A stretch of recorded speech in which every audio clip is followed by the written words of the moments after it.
bonsoir à toutes et à tous. Vesselina Malum, coach d'action pour les entrepreneuses. Et aujourd'hui, on va parler on va discuter d'un sujet extrêmement intéressant et important. Pourquoi on galère de vendre nos services? Pourquoi tu galères à vendre tes services malgré le fait qu'a priori, tout devrait fonctionner à merveille? Allez, rejoignez-moi. N'hésitez pas tout de suite à me dire si vous me voyez bien, si vous m'entendez bien. Super, bonjour Charlotte. Content de te voir. Top, top, top. Alors, est-ce que tu me vois? N'hésite pas. Ah, Laurent me dit que c'est OK.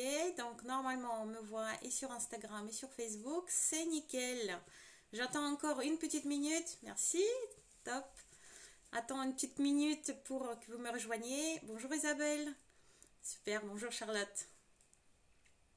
Génial, génial. On va discuter de ce sujet extrêmement important et intéressant pour nous qui sommes dans les services ou même si on est en train de vendre des produits, mais c'est beaucoup plus simple en fait. Je vais essayer d'expliquer parce que c'est aussi mon cas. Moi je suis donc coach et du coup c'est aussi la vente de services pour moi. C'est totalement différent. Or je passais une bonne partie de ma vie professionnelle dans le commerce et c'est quand même complètement différent. C'est quand même pas du tout la même vision. Alors j'attends vraiment encore 30 secondes. J'espère que vous passez un très très bon dimanche aujourd'hui. Je reviens de Nantes, là en courant avec un gros bouchon autour d'Orléans, mais je suis là, donc super, génial, on a réussi à t'arriver à temps, c'est topissime. Je suis contente de vous voir, je suis très très contente que tout se passe bien. Allez, on est parti. On va pas entendre plus, tous ceux qui veulent nous rejoindre au Pultocel vont nous rejoindre. Donc pourquoi on galère, pourquoi tu galères à vendre tes services si tu es dans les services? C'est plutôt ça qui est le sujet de notre discussion d'aujourd'hui. Comme d'habitude, n'hésitez pas à me poser des questions, à répondre, à commenter. C'est ça qui fait aussi la richesse de ce live, c'est qu'on discute en direct.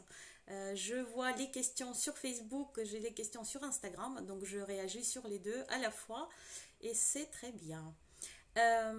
Généralement, la problématique est la suivante. Vous avez fait une formation naturopathe, masseuse, des problèmes, enfin les règlements de problèmes émotionnels, une méthode quelconque magique, enfin quelque chose dans les services qui a priori devrait vous permettre de vendre correctement ces services-là. Et généralement, quand vous avez fait une formation, comme moi j'ai fait une formation de coaching, on nous dit tout va bien, vous inquiétez pas, il y a plein de clients pour ce genre de choses, on y arrive, donc vous y arrivez aussi. Mais il se trouve que généralement, un petit peu plus tard, genre 6 mois, peut-être un an plus tard, et même peut-être parfois avant, on se rend compte que ce n'est pas si simple. On se dit ah oui ça doit être parce que le marché est saturé, on se dit parce que peut-être que moi je n'ai pas suffisamment de compétences, je n'ai pas suffisamment de connaissances, on commence à se poser des questions, les clients n'arrivent pas, ou alors ça arrive mais au compte-gouttes, ou alors on a peur d'énoncer les prix donc on ne vend pas, ou alors on vend à nos frères, nos sœurs, nos belles-sœurs, beaux-frères, toute la famille proche, ensuite les connaissances, ou alors voire on ne vend pas, c'est-à-dire on offre, en fait en quelque sorte, on fait tester, on fait voir, ou alors on demande moitié prix, voire encore moins. Enfin voilà, c'est ce genre de problématique que je vois un petit peu autour de moi, beaucoup de problématiques comme ça parmi mes clientes. Et par exemple, dans les discussions que j'ai généralement avec les personnes qui sont par exemple sur Forme des Territoires, c'est aussi souvent cette problématique-là, c'est-à-dire a priori, je devrais pouvoir en vivre, en tout cas c'est le souhait que j'ai, mais je n'arrive pas forcément à le faire. Il y a quelque chose qui marche pas. Alors ce que je vous propose aujourd'hui, c'est qu'on regarde un petit peu quelles peuvent être les raisons concrètes pourquoi on n'y arrive pas, vous n'y arrivez pas, pourquoi moi aussi j'ai pas mal galéré. Moi je vais passer, pourquoi j'en parle? Parce que c'était aussi mon cas. J'ai vraiment travaillé beaucoup dans le commerce. Chez Ikea, j'avais mon magasin pendant 9 ans. Donc, j'ai aussi un diplôme de marketing et communication. Mais très franchement, ce ne sont pas forcément des choses qui aident quand on veut vendre les services. Enfin, ça aide, certes. Ça, en tout cas, moi, je savais que j'aime vendre et j'adore ça. Mais quand on parle des services, bah, c'est pas du tout la même chose. C'est beaucoup plus simple de vendre quelque chose qui est physique, quelque chose qui est un objet concret, une boîte, en fait, en gros, en boîte, en carton, un emballage, quelque chose de physique sur lequel vont être écrits les caractéristiques. Ça, c'est beaucoup plus simple que de vendre un service.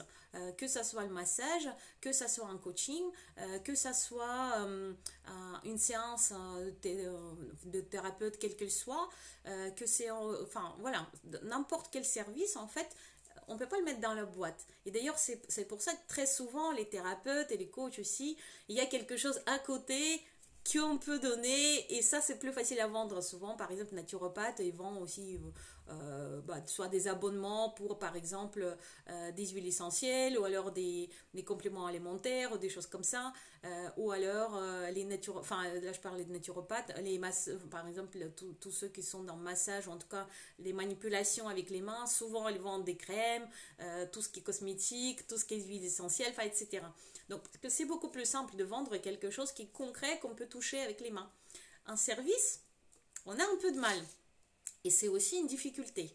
Mais ce n'est pas, enfin, je ne l'ai pas compté dans les problèmes parce que globalement, ça veut dire que toutes les personnes qui vendent des services ont ce problème-là. Pourquoi il y en a qui s'en sortent et puis il y en a d'autres qui galèrent? C'est vraiment ça la vraie question. Et en plus, souvent, ces thérapeutes-là ou ces personnes-là qui essaient de vendre leurs services, comme je disais, ils ont un diplôme, ils ont donc fait une formation, ils ont souvent un cabinet, donc ils ont un lieu où faire, ils ont souvent un site, des cartes de visite, ils ont les prospectus. Enfin, a priori, ils devraient pouvoir vendre correctement leurs services. En tout cas, a priori, encore une fois, il y a une demande pour ce genre de choses. Alors, quelles sont les problématiques que moi je vois, que j'ai vu chez moi et que je vois aussi chez mes clientes ou les personnes qui sont concernées par cette problématique. Alors je dirais qu'une des premières, et j'espère enfin voilà, je vais parler cru et clairement, c'est un problème d'argent pressant. C'est-à-dire, c'est très difficile de vendre un service à quelqu'un si derrière, il y a une petite voix qui nous dit il faut absolument que tu vendes quelque chose parce que sinon, tu n'as pas de quoi payer tes factures. Ce genre de problématique coupe, ou on va dire empiète énormément sur la vente quelle qu'elle soit, y compris de produits. Là, ça ne touche pas uniquement les services, mais également les produits. Si vous avez un problème d'argent, parce que vous recevez plus Pôle emploi, enfin souvent c'est des personnes encore en reconversion, donc c'est normal, à un moment donné, Pôle emploi arrête de nous payer, peut-être qu'on n'a plus de ressources dans la famille, etc. Donc on a ce besoin, il est réel. Et ben, c'est très très difficile de développer son activité dans les services en ayant cette problématique-là. Donc s'il y a un secret à vous donner, enfin ou plutôt un conseil, c'est peut-être de d'abord calfeutrer ou colmater cette fuite d'argent, enfin en tout cas trouver quelque chose qui pourrait, rien qu'à mi-temps, permettre de gagner au moins quelque chose, avoir un revenu fixe qui apaisera un petit peu les esprits, votre esprit en l'occurrence, pour ensuite s'occuper de vendre son service. Parce que quand on a vraiment ce besoin pressant d'argent, ça se ressent. On a du mal à prendre des reculs, on ne prend pas les risques qu'on aurait pu prendre, on ne prend pas les mêmes décisions qu'on aurait pu prendre si ça n'avait pas été une vraie problématique pressante. Donc du coup, en fait, on fait des mauvais choix et en plus, ça se voit et les clients le voient. Ils voient que vous êtes en train de vendre. Et en fait, quand je parle de vendre les services, j'en parlerai à la fin, ce n'est pas vraiment, le mot vendre ne correspond pas réellement à ce qu'on veut faire. Ce n'est pas vraiment vendre les services, c'est plutôt proposer des services et ça passe par une autre façon de faire. Ce n'est pas une vente forcée, ce n'est pas une vente directe, ce n'est pas une vente de produits. Ça, en fait, ça fonctionne différemment finalement. Donc c'est là un petit peu l'essence même de la problématique. Donc bon, si on revient aux besoins d'argent pressant, c'est contraire de s'ouvrir à l'abondance. Quand on a un besoin d'argent vraiment pressant, on est, euh, on est dans le manque. On a finalement dans cette idée de manque. Et enfin, ça se ressent partout. Ça se ressent dans nos choix, ça se ressent, comme je dis, dans nos actions. Ça se ressent, les clients ressentent aussi. Même dans nos mots, dans nos paroles, ça va se ressentir. Donc, s'il y a une chose qui est importante à régler tout de suite, c'est ça. Ne pas espérer peut-être d'avoir tout de suite beaucoup d'argent avec les ventes de nos services. Faire en sorte d'avoir le minimum peut-être ailleurs, quelque chose de stable pour pouvoir développer l'activité en parallèle. La deuxième problématique, c'est que la plupart des thérapeutes, la plupart des personnes qui se lancent dans des services mous, enfin, voilà, dans des services, en fait, dans des offres comme ça, ces personnes-là pensent qu'elles ne sont pas faites pour la vente. Et même la plupart du temps, ce que moi j'entends dans le discours de mes clients, c'est ça me rebute. Je ne veux pas vendre, je ne veux pas me vendre et je suis nulle pour vendre. Donc en fait, les croyances limitantes de ce genre, c'est vraiment quelque chose qui est extrêmement bloquant parce que si je ne sais pas vendre, je ne vendrai jamais. Et finalement, cette croyance-là, ou ces croyances-là, parce qu'il y a tout un lot généralement, empêchent de mettre en place tout simplement des actions, des choix, des stratégies telles pour amener les clients. Comme je ne sais pas vendre et que je le sais, forcément les clients n'arrivent pas. Donc c'est un petit peu cercle vicieux. Comme ils n'arrivent pas, j'ai bien dit que j'étais nulle pour vendre et donc je fais tout bien, mais vendre c'est pas mon fort et ça cloche. Donc en fait les croyances limitantes de genre je n'aime pas vendre. Déjà, souvent c'est ça en fait. Je n'aime pas vendre, c'est pas un truc que j'aime. Et en plus, je ne sais pas vendre, j'ai jamais fait de cours, il faut que je apprenne à vendre. Ce sont des choses qui bloquent. Donc si déjà ça, voilà, si déjà ça c'est éliminé et que vous dites, en fait j'adore, vendre c'est quoi? C'est proposer vos services contre une rémunération, c'est un échange. Moi je te propose un service de coaching, toi tu me payes. Donc c'est quelque chose d'assez logique et finalement si on le voit comme échange d'énergie ou d'échange, en tout cas échange, ce n'est pas vraiment problématique. Un échange, on doit pouvoir le faire. Quand on travaille dans le service, c'est qu'a priori, on a un minimum contact humain bien développé. Enfin, en tout cas, on aime ça normalement. Sinon, je pense qu'il faut changer de métier aussi. Être juste technique, ça ne suffit pas quand on vend des services. Tiens, j'ai pas noté ça. Parce que peut-être problème de personnalité aussi. Ça, c'est bon, j'ai pas pensé à ça, mais c'est vrai que les personnes qui se lancent parce qu'ils aiment techniquement les services qu'ils veulent vendre, parce qu'ils aiment toucher les gens ou des choses comme ça, mais qu'ils ont du mal dans le contact humain, ça peut poser problème. C'est comme les mauvais commerçants. Il y a des personnes qui vendent mais difficilement parce que ils vous rencontrent avec une tête pas souriante, parce qu'ils ne savent pas parler, parce qu'ils grognent, etc. Donc ça n'aide pas. Donc forcément, les côtés caractère. Mais j'en ai pas pensé, parce que j'en parle pas, parce que je me dis qu'on est toutes, globalement, si on va dans les services, on est là pour avoir ce contact avec les personnes et on aime ça. Ok, donc pour moi, voilà. Donc deuxième, c'est plutôt les croyances limitantes, manque confiance en soi peut-être aussi, et en tout cas, le pensée négative et limitante, comme quoi je n'aime pas vendre et je ne sais pas faire. Voilà. Ensuite, le troisième élément, je regarde mon papier, parce que là, c'est dans la voiture, je gribouillais un peu avec un micro en plus, enfin bref. Il y a un problème de client. Alors, je m'explique. On ne sait pas, tu ne sais pas qui sont exactement tes clients. Tu t'adresses un peu à tout le monde. Prends qui voudra, en gros.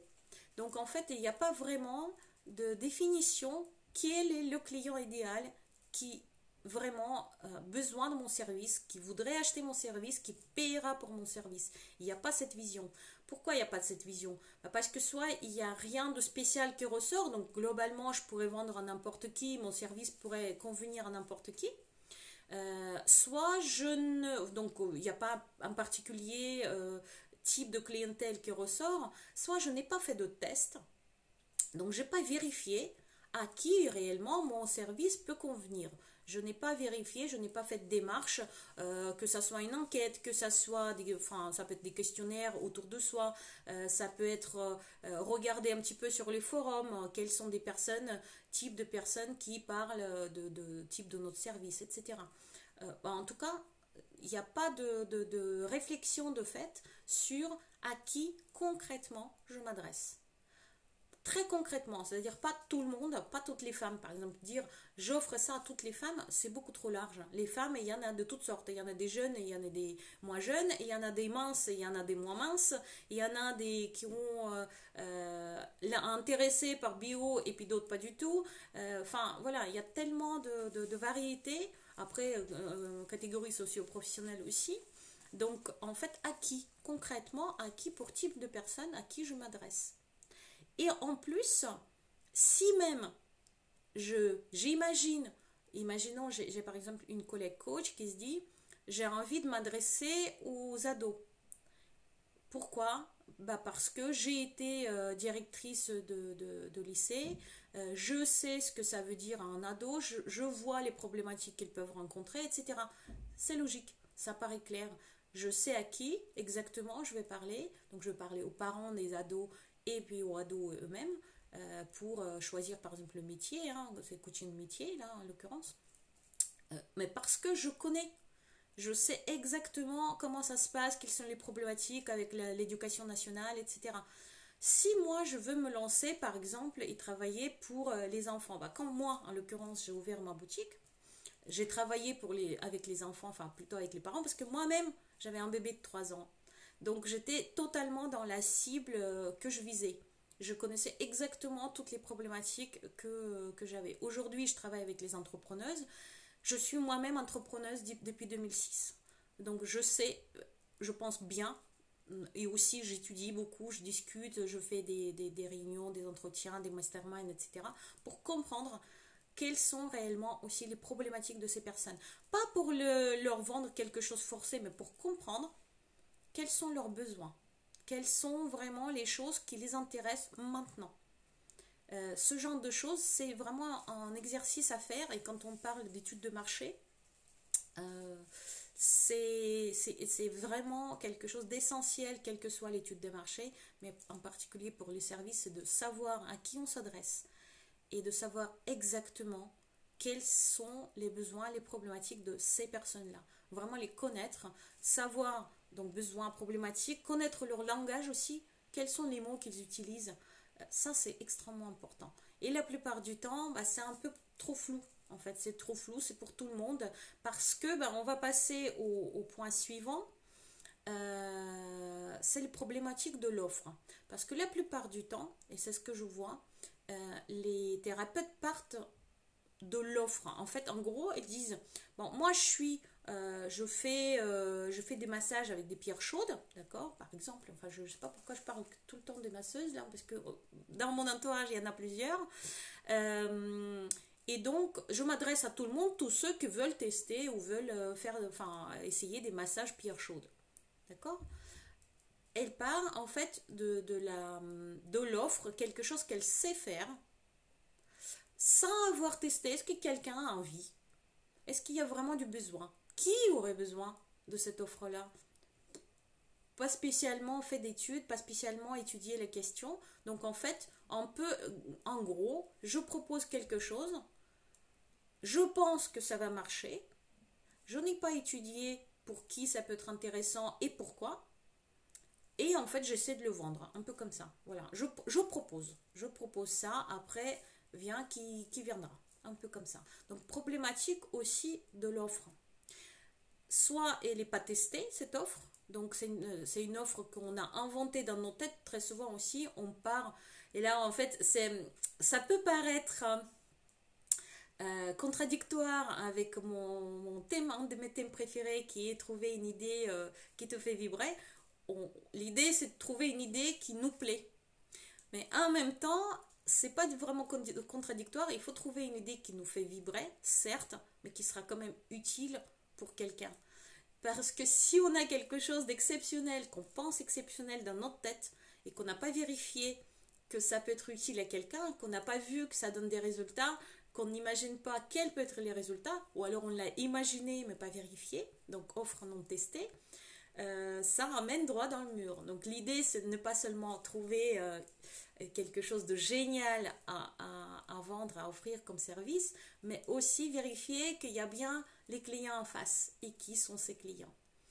Et il y a une autre problématique avec l'offre, hein, en fait je rentre, non c'est le point 5, hein, tiens, je disais il y a un problème, je mets tout dans le même panier, non, la problématique numéro 5 c'est je ne crois pas à mon offre. C'est-à-dire, je pense que je suis une bonne coach, mais comme je n'ai pas de résultats comme ça à étaler, ou en tout cas c'est pas exceptionnel, c'est bien, mais il n'y a rien d'exceptionnel, ou alors je suis coach débutant, ou alors je suis thérapeute débutant, je n'ai pas encore de résultats. Du coup, je ne sais pas si mon offre donne des résultats. Du coup, je ne sais pas si je peux la vendre en vrai. Je ne suis pas sûre que ce que je veux proposer donne des résultats. Mais j'ai peur dans ce cas de vendre. Parce que généralement, quand on se met thérapeute, on veut offrir quelque chose aux personnes. On veut que ça donne des résultats. On veut leur faire du bien. On veut aider, en fait. On est vraiment dans les relations d'aide, d'accompagnement. Donc, si on n'est pas sûr que ce qu'on fait apporte du résultat, donne des résultats, donne quelque chose, enfin, apporte quelque chose aux gens, et ben en fait, comment on va le vendre? On ne peut pas. Éthiquement presque, ou en tout cas c'est pareil, c'est des croyances limitantes, mais on va dire mais non, je ne peux pas vendre, je ne suis pas sûre que ça donne des résultats, je ne sais pas, je ne peux pas montrer quels résultats ça donne. Et c'est très très difficile de savoir quels résultats ça donne si vous ne posez pas les questions à vos clientes ou à moi, des testeuses, des personnes qui viennent vous voir. Donc, ne pas avoir confiance en son offre, ne pas avoir confiance en service qu'on vend, c'est vraiment bloquant. Là, pour le coup, on ne peut vendre quelque chose en quoi on a vraiment confiance, en quoi on a 100% confiance même. Sans ça, c'est presque voué à l'échec. Ça fait mauvaise vendeuse, vous savez, les vendeuses du magasin qui ne sait rien des produits qu'elle vend, qu'elle n'aime pas, et en plus elle le dit, et en fait qui essaie de vous vendre. Il n'y a aucun moyen. Les seules personnes qui vont réussir à vous vendre quelque chose, que ce soit une baguette ou une robe ou n'importe, ça va dire, ma fille a acheté cette robe pour son mariage, c'était génial. Mes baguettes là, les gens les congèlent, les gens les utilisent pour pour des fêtes, etc. Ça passe très bien avec ça, ça, ça. Voilà. C'est des personnes qui vont être sûres que leur produit, leur offre est top. Si vous ou moi, on n'est pas sûr de ce qu'on vend, on n'a pas confiance nous-mêmes déjà en ce qu'on vend, il n'y a aucun risque que ça puisse se vendre finalement. Alors qu'est-ce que vous en pensez? En fait, je ne vous ai pas posé de questions, j'étais lancée sur mon sujet que j'aime beaucoup. Par ailleurs, qu'est-ce que vous en dites? Alors j'ai parlé là pour le moment, première problématique de problème d'argent pressant. Deuxième, la problématique de croyances limitantes quant à la vente en général, c'est-à-dire je n'aime pas vendre et je ne sais pas vendre. Donc ça pour moi c'est une deuxième problématique qui peut vraiment empêcher de proposer les services. Troisième problématique, c'est ne pas connaître, ne pas savoir qui sont les clients et ne pas connaître leurs besoins, donc ne pas connaître ses clients idéaux si vous voulez, hein. On peut parler de persona, de ce que vous voulez, mais voilà, c'est vraiment les clients. Ma cliente idéale, c'est qui? Et qu'est-ce qu'elle veut? Quels sont ses besoins? Qu'est-ce que je peux lui donner? Quatrième, j'avais noté que c'est une offre inventée dans notre tête, quelque chose d'idéal que nous, on a construit sans avoir le rapport avec les clients. C'est-à-dire, on ne sait pas si ça répond à un besoin. On imagine que, on pense que, mais c'est que dans notre tête. On n'a pas fait de test, on n'a pas vérifié. Et puis cinquième, c'est on n'a pas confiance à notre offre. On n'a pas confiance en service qu'on vend. On n'a pas nous-mêmes confiance en fait. Qu'est-ce que vous en dites de ces 5 déjà? J'en ai mis 7, donc on est bien, on avance bien là. Je notais que 7 finalement. Qu'est-ce que vous en dites? Est-ce qu'il y a quelque chose qui vous parle? Est-ce qu'il y a des choses qui vous disent que oui, c'est peut-être le point que j'ai pas travaillé, c'est peut-être le point que j'ai omis. Il y a peut-être une faiblesse dans ma façon de vendre mes services. Qu'est-ce que vous en dites? Sinon, je vais monologuer dans la caméra. Je pas ça. Je vais patienter un instant, le temps que vous tapiez les réponses. On m'a dit que parfois on écrit la réponse, mais c'est trop tard, elle est partie trop loin déjà. Donc je vais attendre un petit peu plus. Le temps que vous marquez vos réponses, si vous avez envie de partager quelque chose, de participer, de me dire si ça vous parle, si vous voyez chez vous des problématiques de ce genre, ou il y a peut-être d'autres. Il y a certainement des choses que je ne vais pas répertorier, et n'hésitez pas aussi à me le dire parce que c'est extrêmement intéressant. C'est que peut-être j'ai fait une mauvaise analyse ou une mauvaise synthèse, ou en tout cas pas complète, hein. Certainement, il y a d'autres choses que moi je ne vois pas, ou en tout cas je ne décerne pas.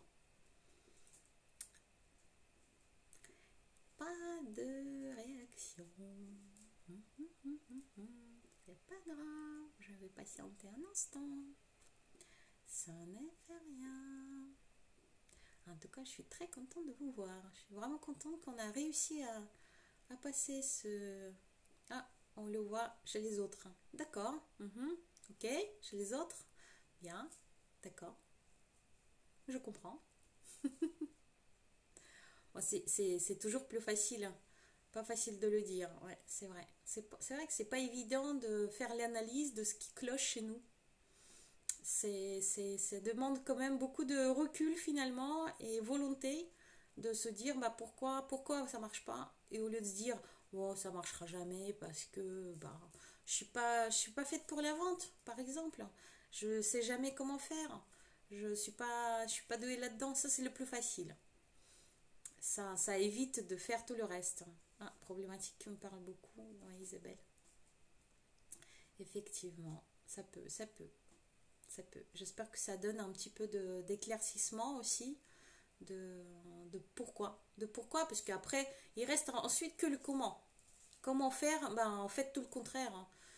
Là, je ne parle pas de mes secrets ni de rien, parce que si vous n'avez pas étudié, par exemple, les clientèles, ben, faites-le.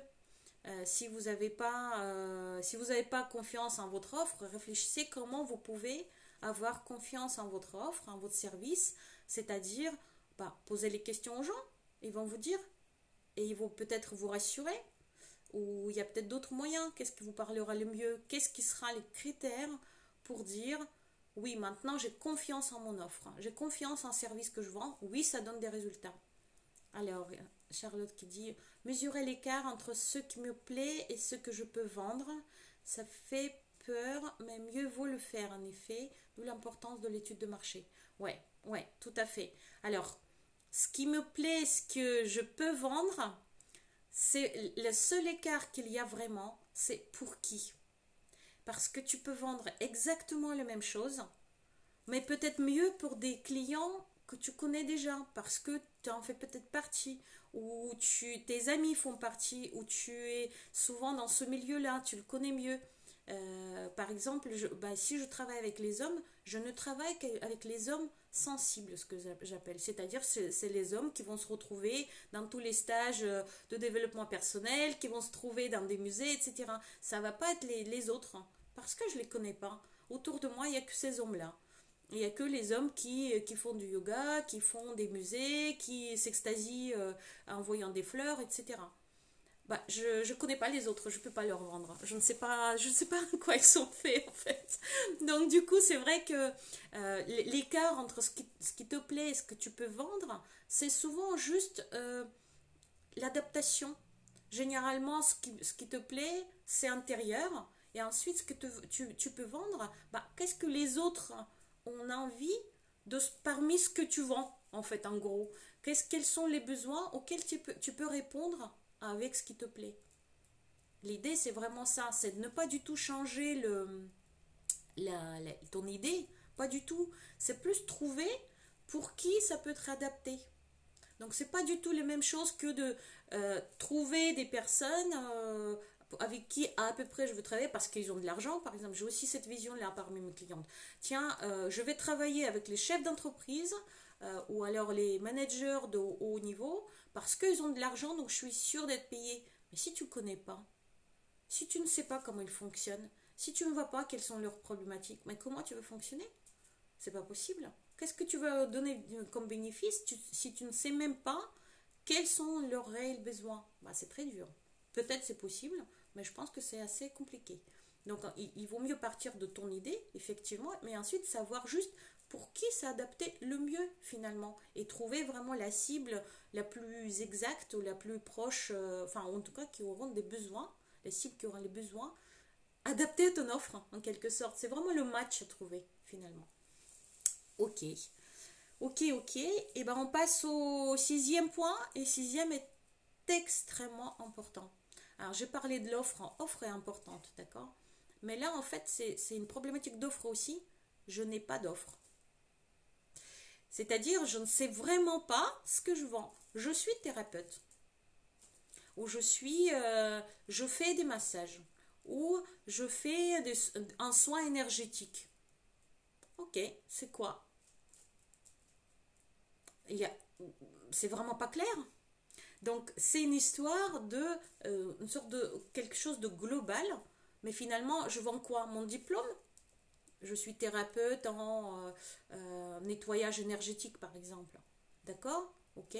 C'est quoi? C'est quoi cette offre? Je vends quoi? Je vends à la séance? Je vends un résultat? Et souvent, c'est souvent une heure temps. Oui, mais une heure, moi, j'ai pas envie d'acheter des heures. J'ai envie d'acheter un résultat, un bénéfice. Donc, en fait, l'absence de l'offre, en fait, tu offres rien. Voire, ce qui est encore pire, tiens, j'y pense aussi, on va le mettre dans le même élément. Sur mon site, j'écris, voilà, je suis thérapeute, nanana, j'ai tel diplôme, je fais telle école, j'aime ça, voilà mon cabinet. Et, ok, j'ai lu. Qu'est-ce que tu proposes? Pour qui? Vous voyez, on revient de nouveau dans l'histoire de clients. Qui ils sont? Quels sont leurs besoins? Si tu ne vends rien, ben je n'achète rien. Si tu ne proposes pas, par exemple, quand on rentre dans un magasin, on a une vitrine. On a une vitrine où c'est écrit je vends des baguettes, enfin n'importe, hein, je prends n'importe quoi, je vends des peluches pour bébé, je vends une poussette et je vends une robe. C'est dans la vitrine, il y a le prix, c'est clair. Je vois déjà dans la vitrine qu'est-ce que je peux trouver dans le magasin. Ça peut être magasin de déco, n'importe. Pour les services, en fait, ça devrait être pareil, en quelque sorte. C'est-à-dire, il doit en avoir réellement une offre construite de qu'est-ce que je peux vendre et quels sont, pour qui et quels sont les bénéfices que ça donne. Par exemple, je peux offrir une cure aux gens amoureux qui sont à leur voyage de noces. Par exemple, ça c'est une offre. On sait pour qui, on sait quels sont leurs besoins, on sait qu'est-ce qu'on peut mettre dedans, on sait combien ça coûte, combien ça dure, etc. Ça c'est une offre. Si en revanche je dis je fais des massages, ok, et ok, bien, bah, bienvenue, ok, super, bravo, c'est tout. Il n'y a pas vraiment de construction, il n'y a pas vraiment une offre construite qu'on propose. On propose rien, on propose soi-même nos compétences, on dit voilà, je suis tel nom, enfin je m'appelle, je sais pas, Marie et je fais ça, ok, et ça c'est vraiment une problématique. Et dans les services, c'est extrêmement rare qu'on voit vraiment des services décrits en tant qu'offre, c'est-à-dire une sorte de package, une sorte de paquet qu'on peut acheter, on sait ce qu'il y a dedans. Généralement, ceux qui vendent les services, ceux qui arrivent, ils ont ces offres-là bien construites. C'est pour ça qu'il y a aussi, par exemple, des formations qui sont créées par des coachs, des thérapeutes, ou des formations où vraiment les packages, ou par exemple une retraite. en prof de yoga de mes connaissances et fait des retraites yoga et cuisine végane en même temps. On sait ce qu'il y a dans l'offre. Il y a une retraite, donc un lieu sympa pour quelques jours. Il y aura des exercices de yoga, il y aura la cuisine végane. Voilà, ça fait quelque chose de plus concret et il y a des bénéfices. Bah, qu'est-ce que vous allez y gagner? La plupart, énormément de thérapeutes, en tout cas tous ceux qui ne vendent pas, la plupart du temps, ils n'ont pas d'offre. Ils vendent leur service à l'heure. Et donc, ils vendent les heures, en fait. Mais moi, j'ai pas besoin d'heures. En tant que cliente, j'ai besoin d'un bénéfice. Et là, on passe au dernier élément, qui est pour moi aussi extrêmement important, c'est le message. Dire je fais des massages ne veut rien dire. Dire grâce à mes massages, votre corps sera léger comme une plume, vous allez plus sentir vos douleurs, votre peau elle sera toute lisse, les palpitations partiront, que sais-je encore, ça va être le moment de bien-être, vous allez oublier vos problèmes, du coup vous allez retrouver le plaisir de l'enfance, enfin je sais pas, plein de choses, ça c'est des bénéfices. Effectivement, et on peut aller encore un peu plus loin. On peut dire, ça c'est des avantages de mes massages. Le bénéfice, c'est que vous allez arriver à la maison et vous allez vouloir regarder la télé avec toute la famille. Vous allez supporter votre belle-mère sans problème. Ça, c'est encore plus gros comme bénéfice. Et c'est ça, le vrai message qu'on devrait donner pour que ça soit vendu, nos services, c'est qu'est-ce qu'on offre comme bénéfice à nos clients. Pour ça, il faut bien les connaître. Quelles sont réellement leurs problématiques propres? Qu'est-ce qu'ils cherchent? Pour, par exemple, être apaisé dans la vie familiale, imaginons, mari et femme, qui s'engueulent en permanence. Il y a plein de thérapeutes, en fait, qui peuvent les aider à apaiser leur relation. Ça peut être un massage, ça peut être thérapie de couple, ça peut être hypnothérapie, prendre l'un et l'autre et puis voilà, faire quelque chose. Ça peut être aide énergétique, ça peut être, enfin, il y a plein, il y a, des pierres, enfin, lithothérapie, enfin, il y a plein de choses qui peuvent les aider. Donc, pour le même besoin, pour le même client, il peut y avoir beaucoup d'offres différentes, dont la vôtre, finalement. Si c'est bien agencé, si on sait à quelle problématique on répond exactement, si on sait pour qui et on sait de quelle façon, c'est-à-dire il y a une offre construite, on connaît les bénéfices que ça donne, on y croit.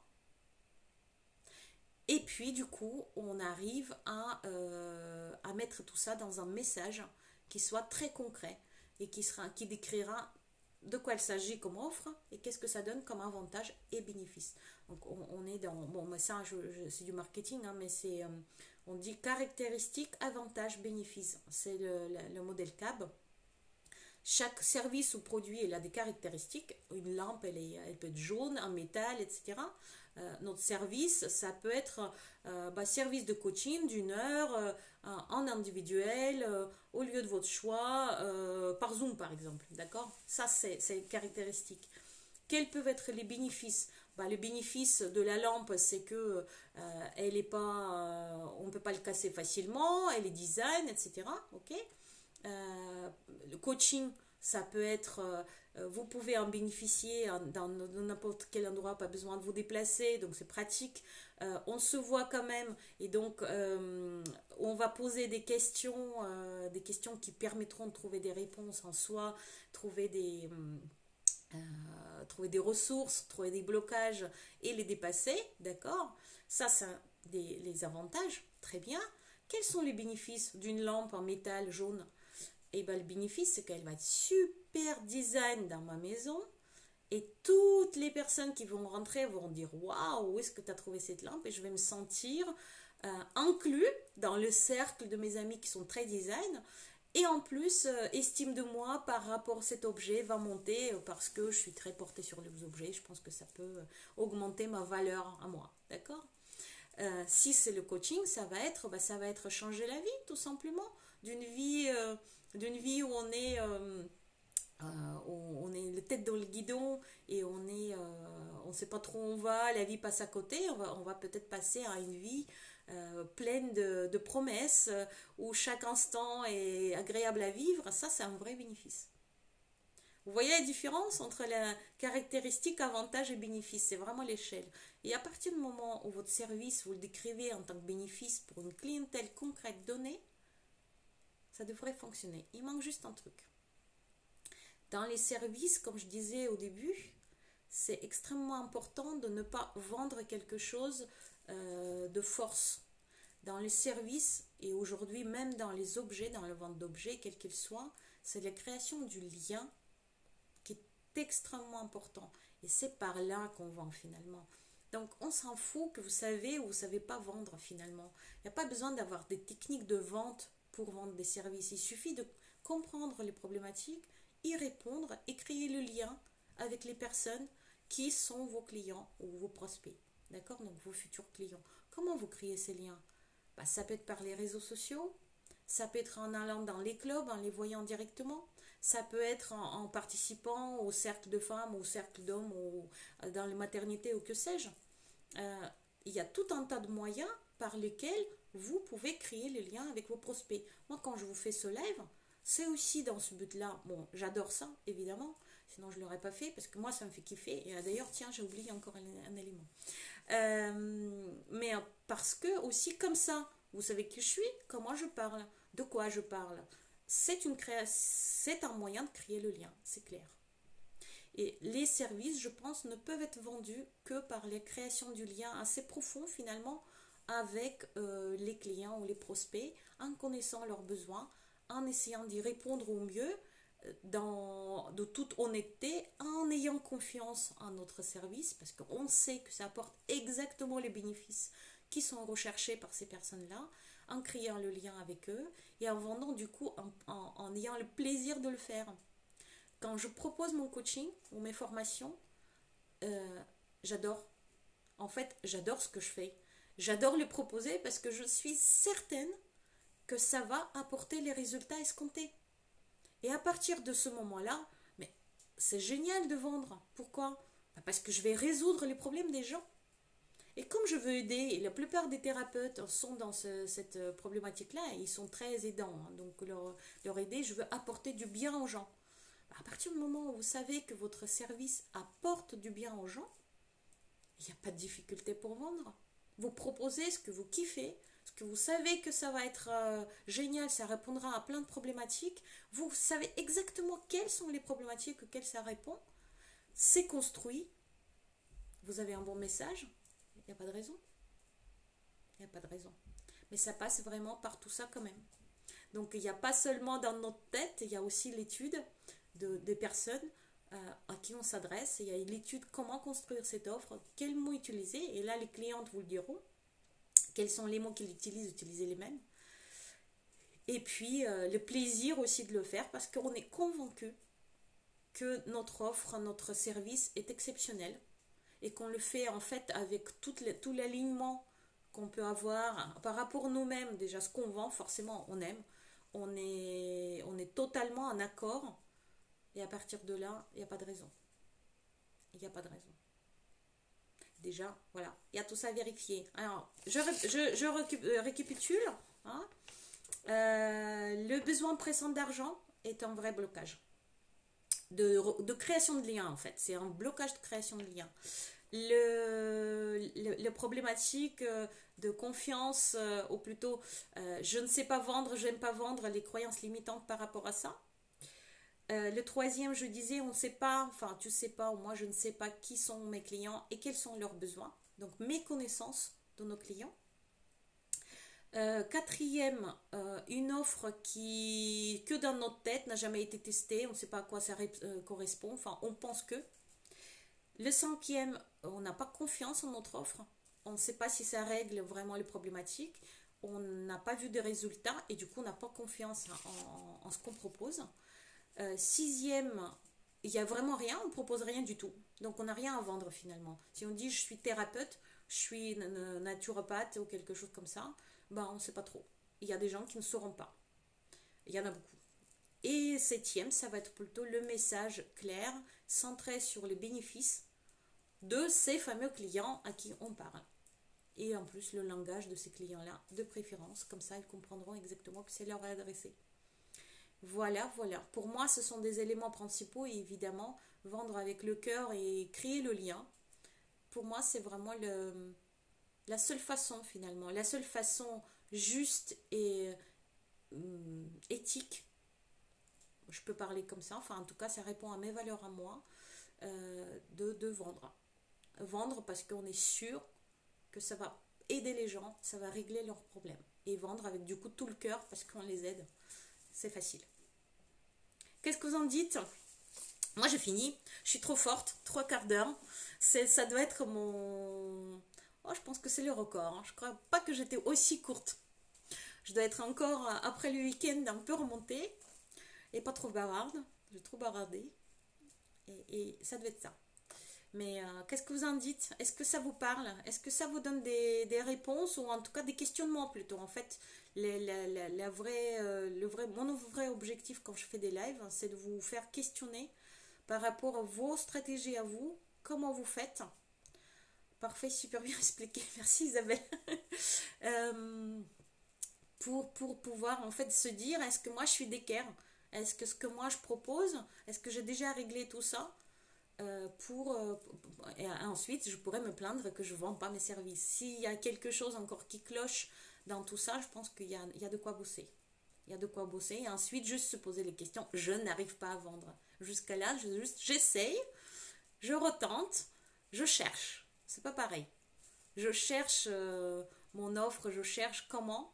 C'est pas la même chose que je n'y pas. C'est pas du tout le même discours. Je sais pas ce que vous en dites, mais voilà, voilà.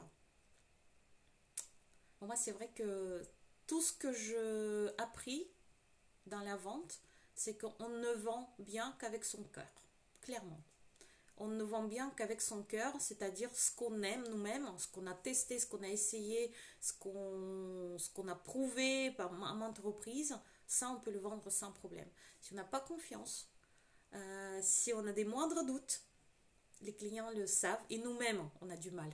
Donc, enfin, en tout cas, quand on est aligné, après, il y a des personnes peut-être qui peuvent vendre tout et n'importe quoi, n'importe qui. J'en fais pas partie et je pense que dans les services, c'est très difficile. C'est très difficile. Ceci dit, habituellement, les personnes qui se lancent dans les services, ils ont confiance en ce qu'ils proposent. Donc ça devrait être simple. Mais voilà, il y a tout un tas de choses encore pour qui, comment, avec quel message, qui sont souvent pas faits.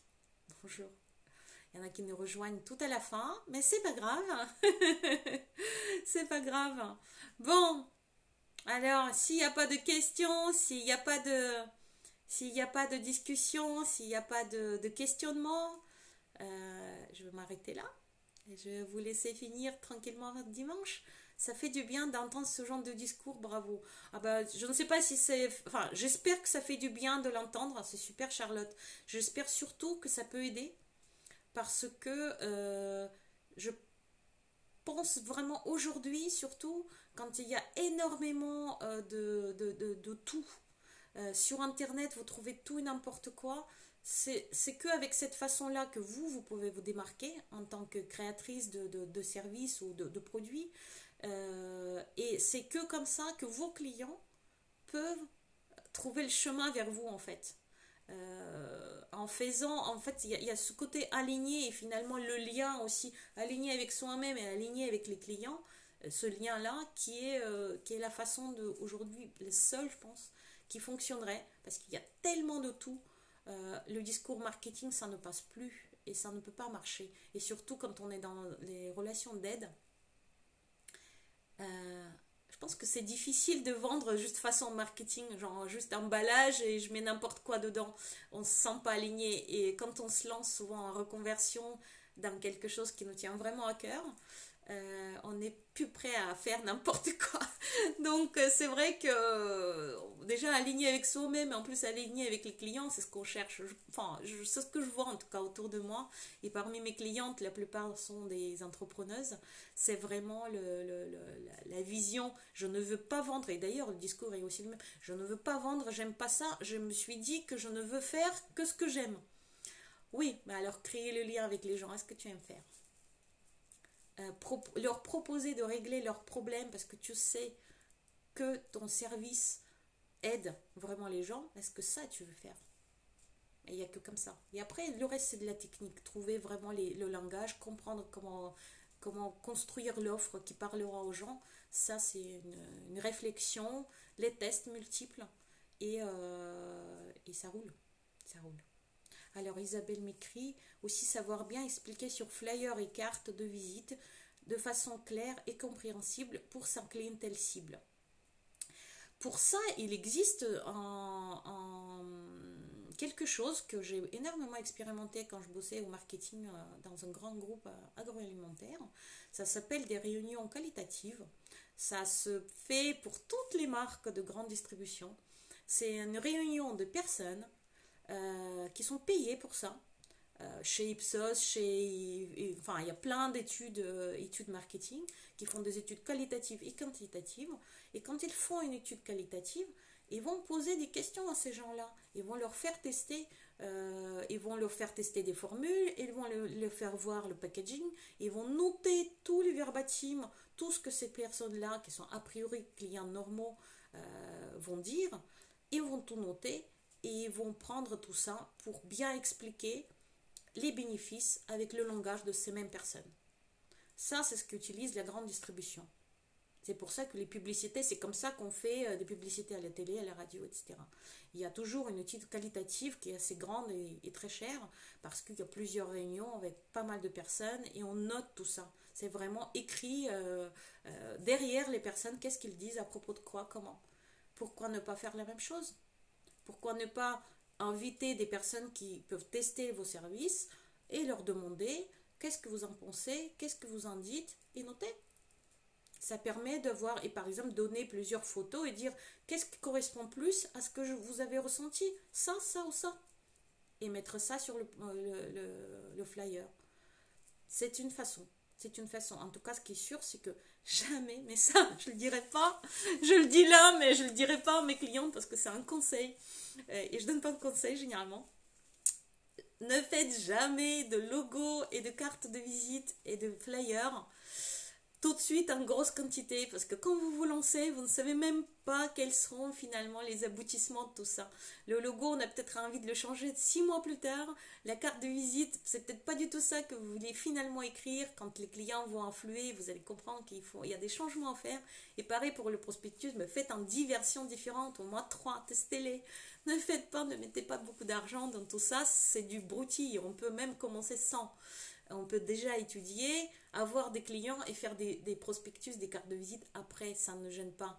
Ou alors changer, faites imprimer, je ne sais pas moi, 100, 500, enfin pas beaucoup, 300. Faites pas les 10 000 tout de suite, le gros carton, quand vous ne savez pas quoi en faire.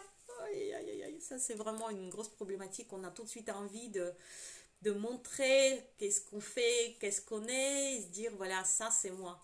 Et ça évolue tellement vite dans notre tête aussi, et puis avec les tests, que finalement c'est rarement quelque chose de version finale. Ça demande beaucoup de réflexion. Rien que le logo, par exemple, comment on peut savoir en début d'activité si c'est finalement ça qui nous représente? Peut-être qu'on va totalement changer de voix 6 mois plus tard, et ça serait plus ça. Voilà, voilà. Ouais, mais ça c'est aussi une question de comment effectivement traduire. Comment traduire un mot, comment traduire une image. En recherchant, en posant des questions, en faisant des enquêtes. Par exemple, Femmes des territoires, où je participe beaucoup aux ateliers, enfin j'anime des ateliers et je fais pas mal de choses pour Femmes des territoires aussi dans ma coordination.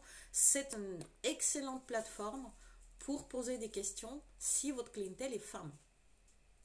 Excellente plateforme, pourquoi ne pas poser tout un tas de questions, qu'est-ce que vous en pensez, comment vous auriez vu ça, etc. Pourquoi ne pas le faire? C'est vraiment du point béni. Voilà. Ok.